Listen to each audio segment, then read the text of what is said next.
ruiné nos économies et qui nous a aspiré toutes nos forces vitales alors qu'on n'a pas encore fini de payer. Que faut-il faire devant la violence de la dette?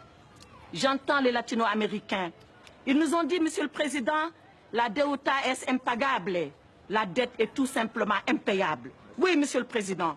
Elle est impayable parce qu'elle est illégitime. Elle est impayable parce qu'elle est violente. Elle est impayable parce que tout simplement, elle est insoutenable. À la violence de la dette vient s'ajouter le bradage de nos biens publics, de nos services publics, de nos services sociaux de base, la privatisation. Après avoir privatisé la santé, alors que entre juin et septembre 2005, 42 000 personnes sont mortes du choléra, cette maladie du Moyen-Âge qu'on croyait à jamais éradiquer de nos villes et de nos campagnes. Mais qu'on n'aille pas plus loin, Monsieur le Président. Ici, dans cette chambre, gît et gémit un malade. Entendez-vous sa complainte? Elle m'est parvenue aux oreilles et nous privatisons la santé. Ce n'est pas fini.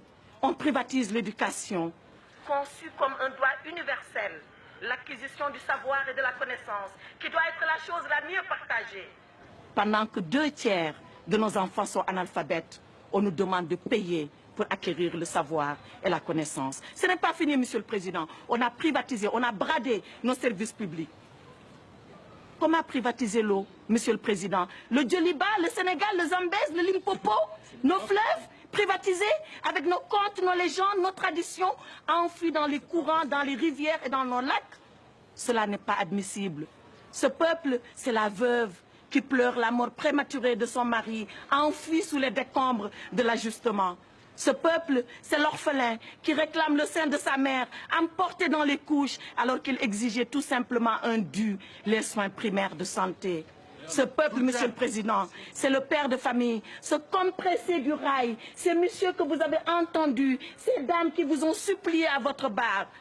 Le père de famille qui a vu son autorité, qui a vu son influence, qui a vu sa dignité diluée et emportée par un licenciement injuste. Ce peuple, Monsieur le Président, c'est enfin Zégué Bamba. Avez-vous, Monsieur le Président, entendu la complainte de Zégué Bamba? Ce paysan qui vous dit, mais pourquoi comme alors je ne sème pas? Pourquoi quand je sème je ne récolte pas? Et pourquoi quand je récolte je ne mange pas? C'est cette Afrique, Monsieur le Président, qui vous demande dignement, humblement, modestement, mais légitimement justice, Monsieur le Président. Alors vous la lui rendrez, sa justice à l'Afrique. Vous la lui rendrez, non pas en condamnant la Banque mondiale, non.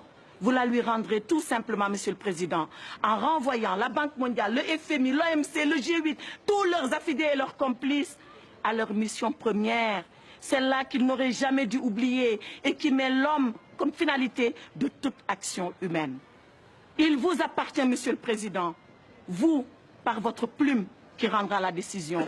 Il m'appartient, moi, par la robe que je porte. Il nous appartient à nous tous, parce que c'est notre devoir de génération de provoquer et de précipiter la venue de ce jour. Car il y va de l'équilibre du monde et de l'avenir de l'humanité.